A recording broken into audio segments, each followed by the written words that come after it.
So, Attorney Juan Miguel T. Cuna. Thank you. Maraming salamat. Siupo na po kayo.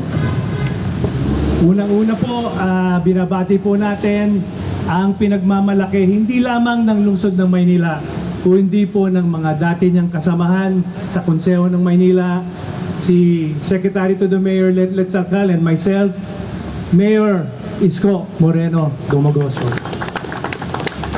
Ang dati po naming alaalaga lamang ng dating panahon, ngayon vice-alcalde na po ng lungsod ng Maynila, Vice Mayor Chichi dati yan, ngayon Chi na lang eh, Chichi Atienza.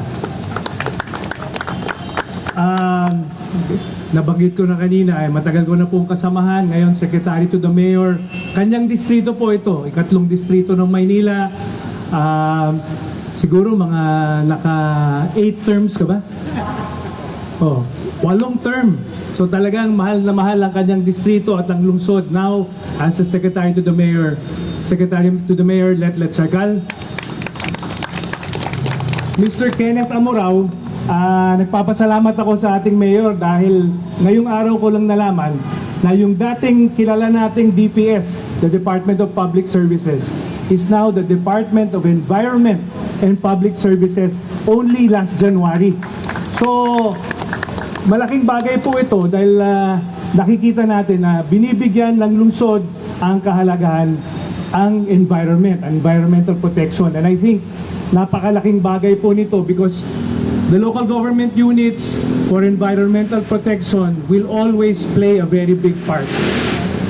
Binabati rin po natin ang aking mga kasamahan sa DNR. Yusek Mark Fragada, he handles sa operations. So ito po ang malaking task po ito. Buong Pilipinas, kailangan tignan po niya yung operations ng DNR. Assistant Secretary and EMB Director Jackie Kaankan. Assistant Director Mavic Yao. Also of EMB. Director Al Orolfo of our Foreign Assisted Projects Office. Nandito rin po mga kaibigan natin from ADB. Nandito po. Ang city electrician po natin, special mention ko lang dahil matagal ganun kasama. Sangguniang Kabataan pa lang si Randy Sadak po. Yeah. And our planning office also is here.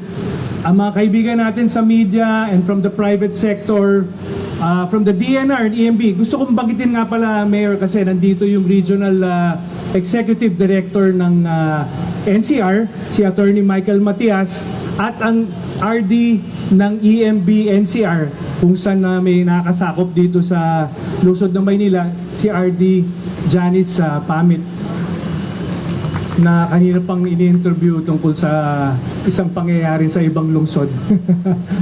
So, gaya po ng sabi ni Mayor kanina, itong permitting on wheels naisip po namin dahil bagamat medyo matagal na po ang mga batas, most of environmental laws matagal nang naipasa, except for the extended producer responsibility na fairly new, 2022 lang. Pero naobserbahan po namin, marami pa rin sa ating mga mamamayan, hindi po nila alam yung mga provisions ng batas, lalo na yung mga obligasyon nila sa ilalim ng mga batas.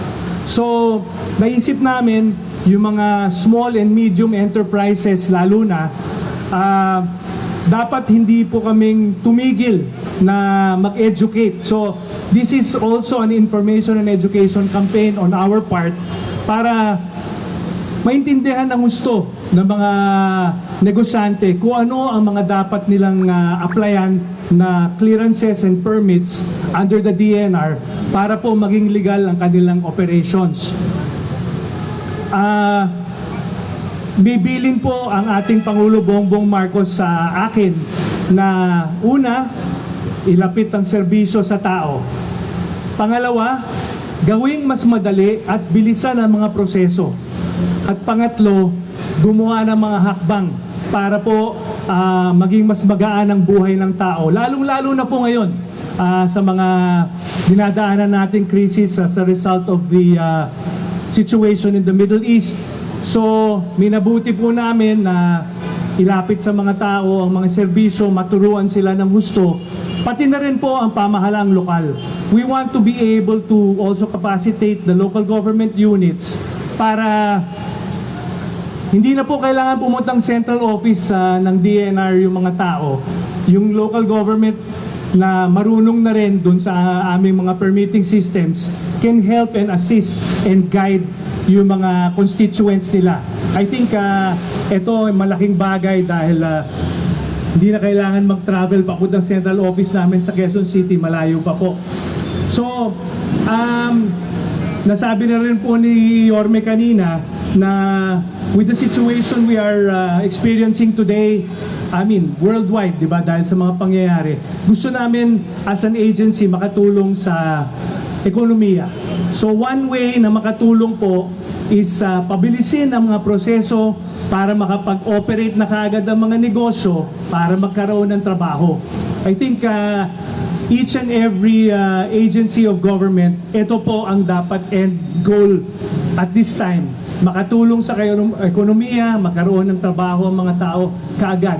And of course, kami sa DNR, mahalaga rin po sa amin na mas maging compliant yung mga entities, yung mga establishments, proyekto man sa small or medium business po sa gusto namin na alam ng mga tao bakit mahalaga na applyan yung mga clearance and permits from the DNR. And nagbago po ang aming pananaw. Hindi na po naghahabol ng mga violators, hindi po naghahanap ng mga violations. Gusto namin maging magandang partner ng private sector.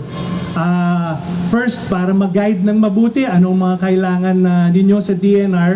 At pangalawa, para maging magandang takbo ninyo. At the same time, you're also protecting the environment. So yun po ang pakay natin. Hindi ko po nasabi sa inyo, hindi lang po natin ginagawa dito sa lungsod ng Maynila, ginagawa po natin ito in all 17 regions of the country. So right now, simultaneously, ginagawa natin sa lahat ng rehiyon and we plan to do it monthly. So we will be assessing yung pag-conduct po natin ito today. Sasabit po ng report ang lahat ng mga region sa amin para alam po namin how we can improve the system ng pag-conduct nitong activity na to. For instance, gusto namin dumating ang panahon na pagka nag-apply ka dito, posibleng makuha mo na yung permit on the spot today. So we will disseminate earlier kung ano ang mga requirements for every permit or clearance that you will apply for. And if you're able to bring it on-site, we will push na ma-issue natin on the same day. Ganito po ang kailangan natin gawin. Sa matagal na panahon, nakafocus po ang DNR sa aking obserbasyon. And I'm a credible witness dahil 19 years na po ako dito sa DNR. Nakafocus tayo sa mga proseso. Tumatagal ang mga proseso at hindi makapag-umpisa kaagad ang mga negosyo at hindi nagkakaroon ng hanap buhay kaagad. Ang naging direksyon po natin ngayon ay i-channel natin ang resources and focus natin on enforcement and monitoring. Kapag nandyan na po, ini-implement na po yung project, dyan po tayo mag-focus para siguraduhin natin na hindi magkakaroon ng mga aksidente, yung mga site ng mga projects natin at compliant sa water quality, sa air quality, standards po natin ang iba't ibang mga entities at saka mga negosyo. So muli po, in behalf of the entire Department of Environment and Natural Resources, nagpapasalamat po kami sa lungsod ng Maynila. Minarapat namin na dito magsimula in NCR as the capital city of the country. At siyempre, bias na rin po dahil taga rito po ako. So we're very happy and thankful sa lahat po ng mga opisyal ng ating lungsod sa pangunguna po ni Mayor Isko Moreno at ni Vice Mayor Chi Atienza. So we hope this will be able to help our countrymen throughout the country in all 17 regions, and we assure you that we will improve on this system as we go along every month. Maraming salamat po. All right, thank you so much once again, Secretary Cuna, for your leadership and for steering us toward a more responsive, digital, and citizen-centered environmental governance. And for now, would like to